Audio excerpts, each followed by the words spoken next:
right, welcome back, guys. So today's episode is based off of some Instagram questions that I've gotten in my DMs and also in a question box that I threw up.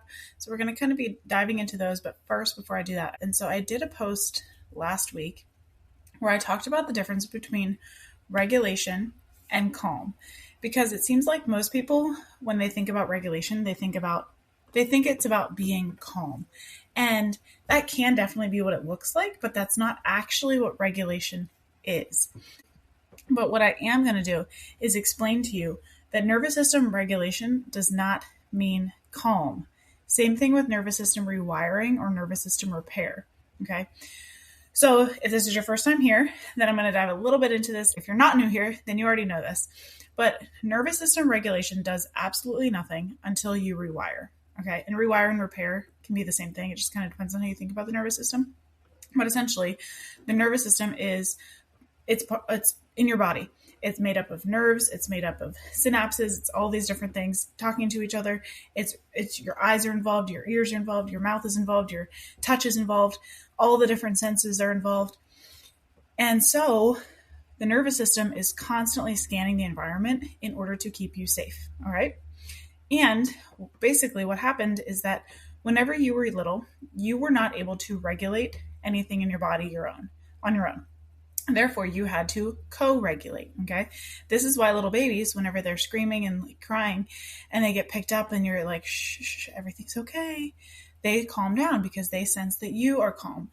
Or if you're a mom or dad and you've been like up all night with a baby and you're like, just go to bed, they can pick up on that too, okay? So again, that's not necessarily because they are now calm. That is because they've learned that it is safe, all right? The same thing is true now with adults. It's just you've now had 30, 40, 50, 60 years of programming that was done whenever you were a child before about the age of 10-ish, because that's whenever your brain starts to actually be able to do this on its own without co-regulating. You've been living those patterns for however long you've been alive that you learned whenever you were a child, okay? Now, again, this is why I said regulation won't do much until you repair or rewire, because if you are just regulating a nervous system that is like totally fried and learned that it was not safe, it's going to feel better for the immediate, but it's not actually going to have a lasting change. It's not really going to be that transformative.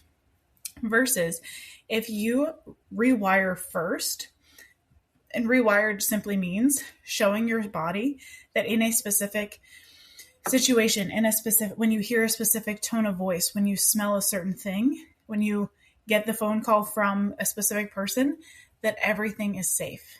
Okay.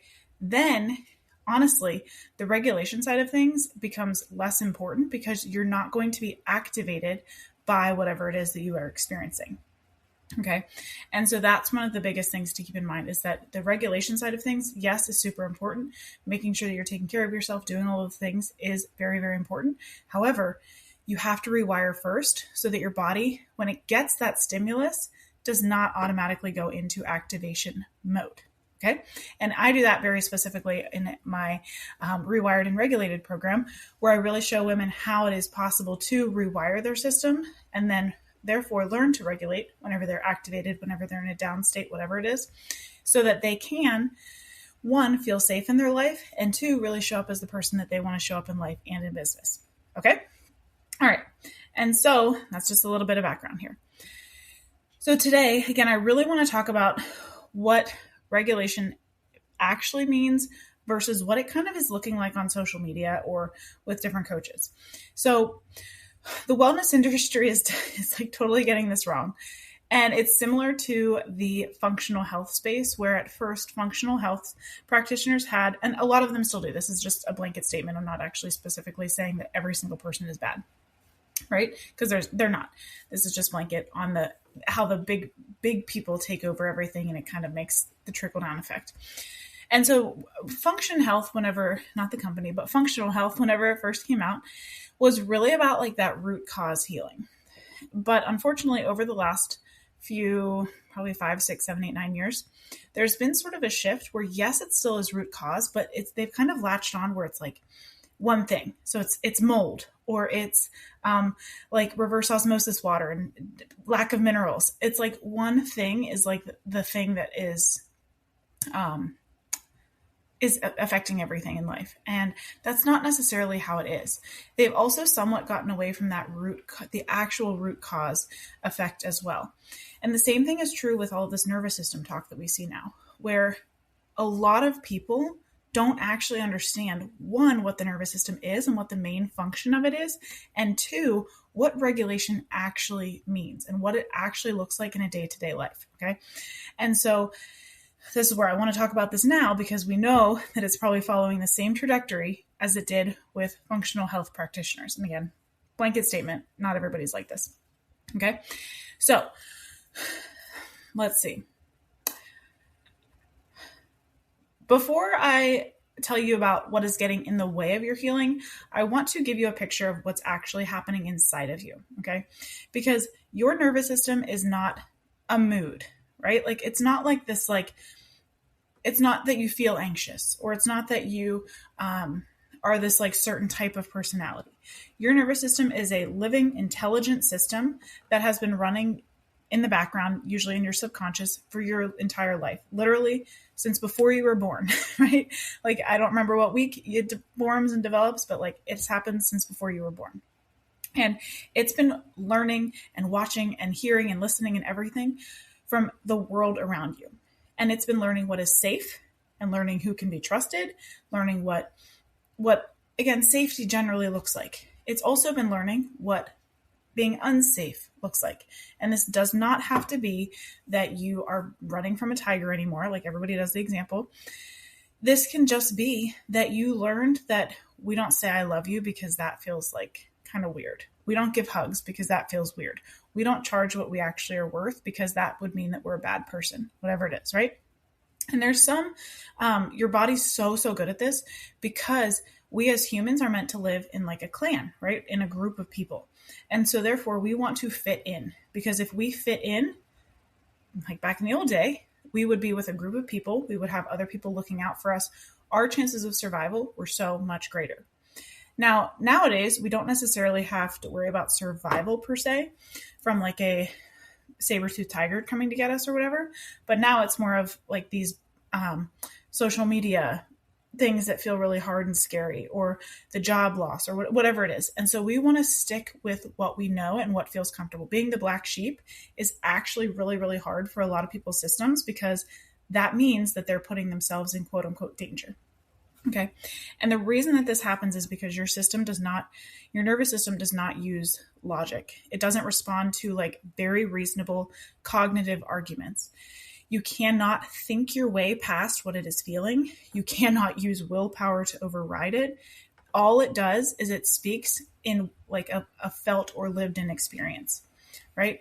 And just what that looks like is like your chest tightening when you, whenever you get a call from somebody and you're like, oh, I don't want to talk, or maybe it drops and you're like, I don't want to talk to this person. Or in like, before you have a hard conversation, or even whenever you are speaking in front of people, maybe your eyes tear up. Or if you keep waking up at 2 a.m. and you're like, why am I waking up at 2 a.m? I'm doing everything like quote unquote right. Okay.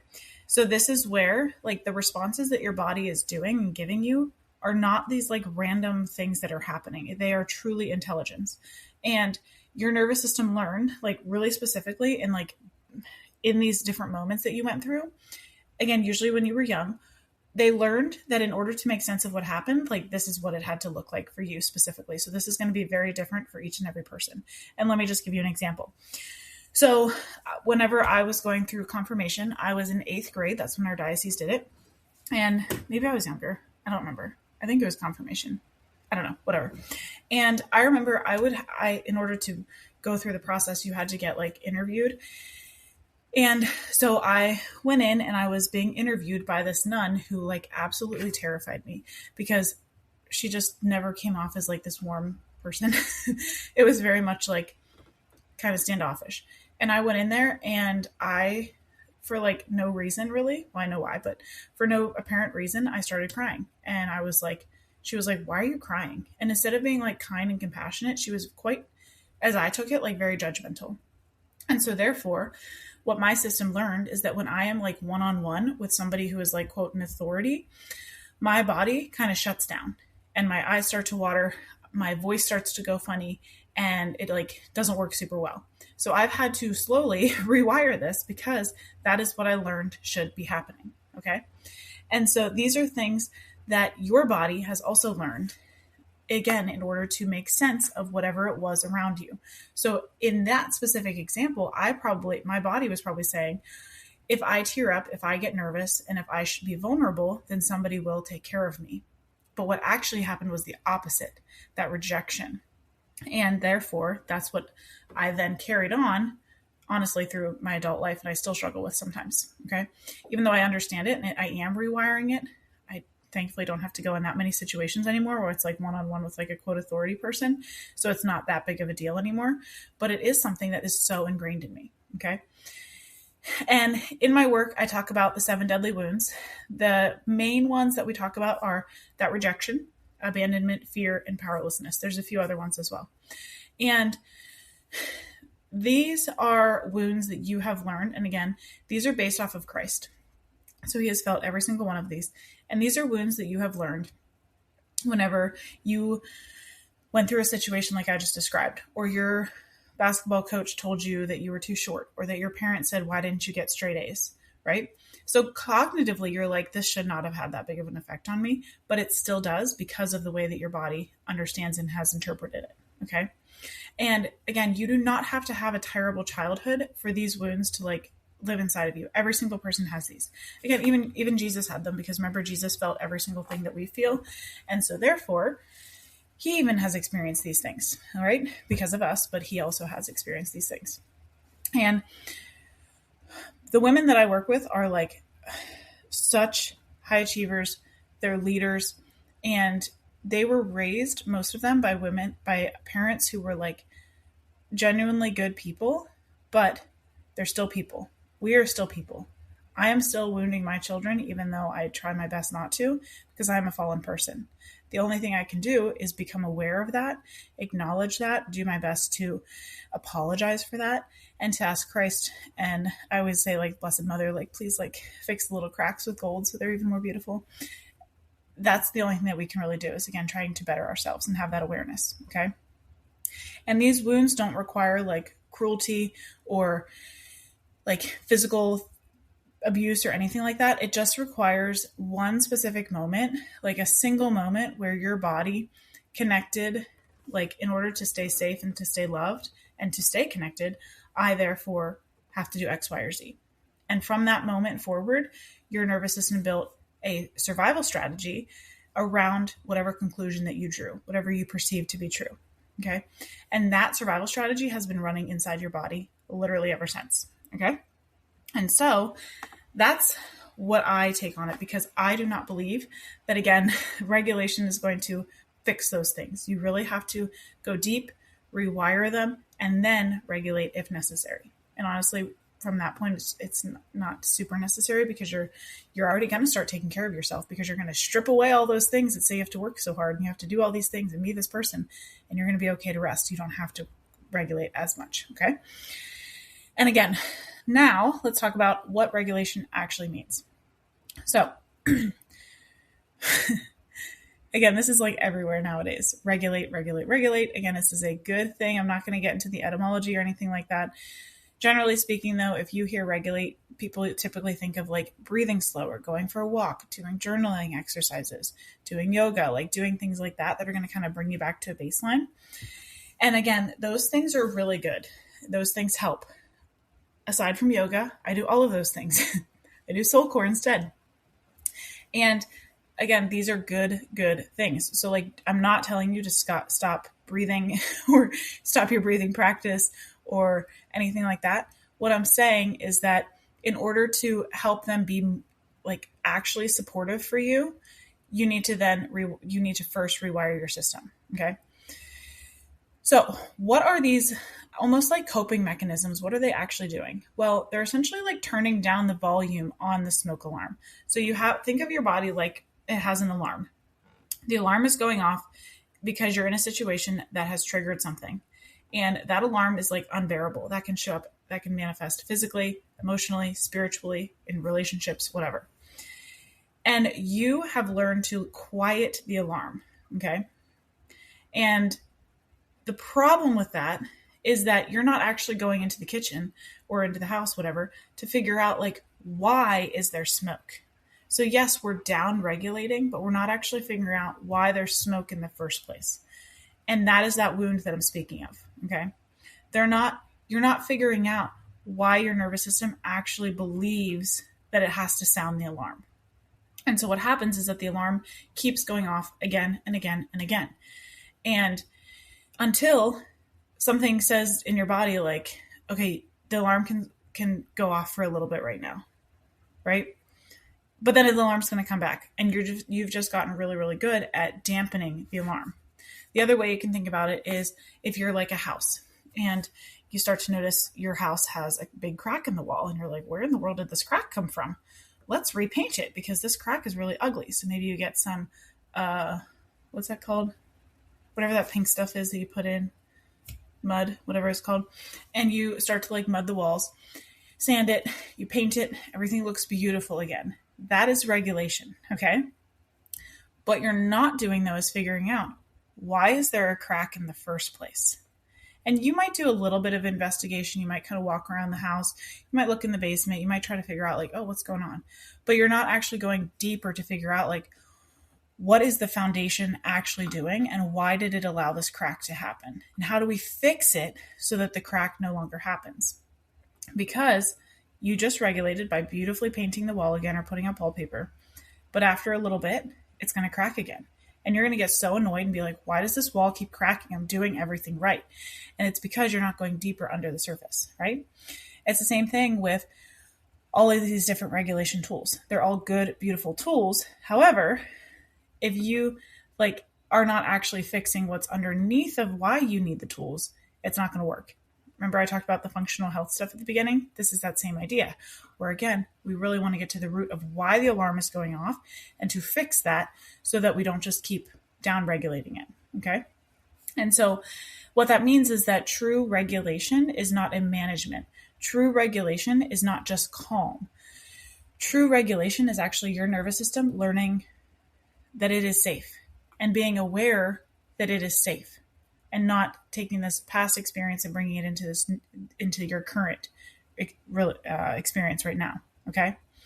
That is going to be what actually turns the alarm off at the source. That's what actually is going to be what allows you to see that it's not just the basement wall that's cracked. It's actually underneath of the house has a giant spring that has been slowly letting all the dirt that was supporting the house fall into the water. And therefore, the house is like sitting on very uneven ground. And it's going to be a lot of work sometimes to fix that house, but that's going to be the thing that you need to do in order to actually make it so the house stops cracking. Okay. And so, like, really honestly, right now, there's so much content out there, which is actually more overwhelming for your system because you can look up attachment style quizzes, trauma informed stuff, breathing protocols, journaling prompts, like somatic exercises, like all those things. And again, they're good things, but again, honestly, it's like overwhelming, and that can put you in a more dysregulated state because you're going to be like, I don't even know what to start with. And if you're already in an activated state of fight, flight, freeze, or fawn, you're going to be like, I don't even know. Especially if you're in that freeze or fawn, you're going to totally shut down. Okay. And so right now, like, again, nothing is wrong with you. Your body's just sounding the alarm, and you have to figure out why it's sounding the alarm. Okay. And the other thing that the wellness industry is getting wrong, and a lot of these coaches are, is that we have removed God from all of this, which you cannot do, right? Again, as Catholic Christian women, we know that when you remove God, you are going to remove all meaning from whatever it is that you're removing him from. When you remove the question of like who this woman actually is and like who she was created for and why she was created, like all you're left with is like optimization, essentially, not restoration. Our goal is not just to optimize us as humans. Our goal is to really restore so that we can get to heaven, right? And so, therefore, like my faith is not something that I just add on to this work, because this is literally the foundation of everything. because like this is the ground that this work stands on, because I believe that God truly is the healer. I believe that he created you with a body that is so intelligent and a soul that is obviously irreplaceable, and he wants you to get to heaven. He desperately wants you to get to heaven. And I'm going to guess if you're listening to this, you desperately want to get to heaven too, right?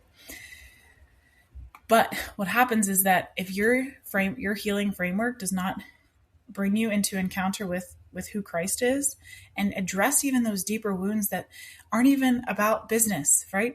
They are about, do you accept help from him? Do you believe that he, like, yes, you might cognitively believe that he is a good father and that he loves you, but do you actually believe that?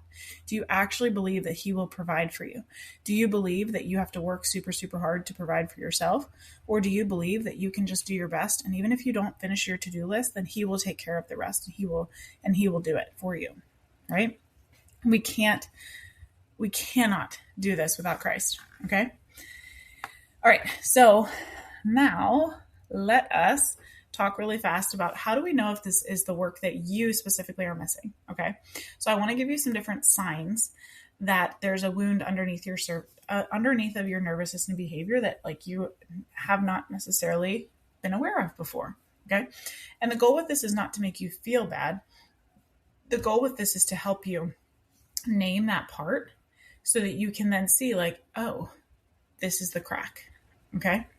Like this is the alarm that has been going off and I've just been silencing it. Right. Okay. First one, you are a people pleaser, right? So you love making everybody happy. You love making sure that you are doing whatever the person is like in front of you is going to be best supportive for them. Now, this inherently is not a bad thing, right? There's a rightly ordered way to serve people, but there's the wounded way of serving people, which is this people pleaser, where you are afraid that if you say no, that something bad is going to happen, whether to you, to the other person, and you're putting all of that responsibility upon yourself. Okay. So that's the first one. You are a people pleaser. The next one, you cannot rest. So you might schedule like slow mornings, or you schedule a vacation, or you go to bed at a decent hour or something like that.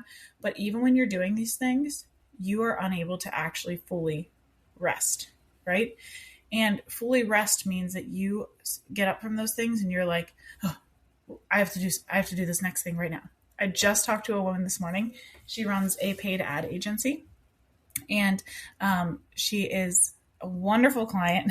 I love her so much. If you're listening to this, I love you. But she is like typical type A personality. And so she always just thought it was her personality that was like, quote unquote, making her like this. But when we got to the root of it, she was like, whoa, this is actually not my personality. Like, I want to have slow mornings.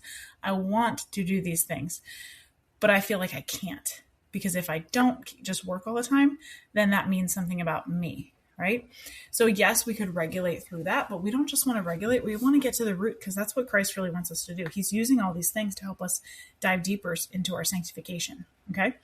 And so what we did with her is figure out like, where is this actually coming from? Like, you're doing quote unquote everything right, but it still feels like even when you're sitting at the pool with your kids that you need to be making an Instagram story or sending a Slack message or whatever.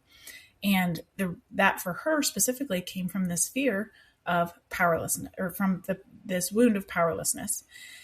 And then we're going through that. We're going to process it, and then we'll teach the regulation tools so that she doesn't, but again, she probably won't even need them, because she won't feel the need to slip back into that workaholic mode. Okay. So that's the second one. So people pleasing, inability to rest. One thing too with the inability to rest is a lot of women, they might like kind of try to hide the rest. So they might lay down on the couch when everybody's gone, and then they hear the door open and they like jump up and pretend like they're cleaning or something like that. Super common. Another one, health things that just like will not resolve. Okay. So like gut issues, just speaking with another woman with like, she's had this eye stuff going on, tension, fatigue, stuff like that. Okay. Your body is trying to tell you something, and you just have to listen. And it can be really hard to listen sometimes, but it's super important that you do. Another one is that you give your all to everybody. And again, that's a beautiful, beautiful thing if it is rightly ordered. Okay. You give your all to somebody, and you're doing it because you know that this is the person in front of you that you are called to serve. But when somebody tries to care for you, something inside of you deflects and like says, I don't need that help. Even if you desperately need it, that receiving feels so uncomfortable and it's like not something that you want. And then the last one is performing. So you're really good at kind of being this person that you feel like you should be in a room. Okay. And this isn't a bad thing. This was just what you had to do in order to stay safe. Okay. So some people, this is more for some people than others. Like I personally am not good at performing.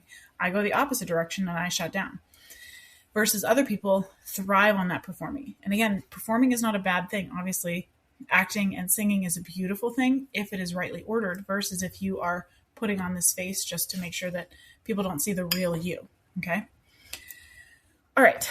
So let's see. What happens though whenever you actually change all of this? Well, what happens first off is that your body stops hating you, essentially. Your physical symptoms start to go away. That's a huge one. And they go away in a way that just is like simple. You don't even have to think about it. The weight comes off. You don't even think about it. You eat what you want to eat, which is actually nutritious, good food, not what you think will make you feel better. In business, like your business is going to change. You're going to be able to increase your price and not make it mean anything about you or your clients or anything like that. I just literally got off a call with a client where we increased her price and she was like, this feels kind of scary, but like a little bit stretchy and kind of good. And then we talked about like, what is that going to do for her and her family? And so just reinforcing that, your relationships will change not because the people around you change, but because you have stopped needing them to help regulate your nervous system for you. And again, co-regulation is not necessarily a bad thing. That's the point of having human relationship. And this is why if I have somebody else say they're going to use ChatGPT for nervous system regulation, it doesn't work because it's a computer. It doesn't have feeling. It doesn't have tone. It can't read tone of voice. It doesn't have a nervous system. When you're around calm people, when you're around people who are regulated, you are naturally going to become more regulated. Okay. Same thing. You've probably been around people and you're like, you feel like a hot mess. Like you're stressing me out. That's the same thing. Okay. So you need to be around people who are regulating for you because your body is going to respond to those people as well. Okay. And even when you're around people who are like quote unquote hot messes, like you're still going to be able to be yourself whenever you heal these and rewire your system. All right. Your prayer life is going to get better. You're actually going to be able to feel God and hear God. You're going to be able to understand what it is that he's speaking because all those different voices in your head are going to kind of dissipate. And even when the point with this is not perfection, like, yes, things are still going to happen. So you might not hear God perfectly all the time, but you're going to be able to discern, like, is this my voice? Is this the world's voice? Is this the evil one's voice? Or is this God's voice? Okay. So again, this is not about perfection. None of this work is about perfection. All of this work is about just restoration, about becoming that person that God wants you to be. He needs you to be. Okay.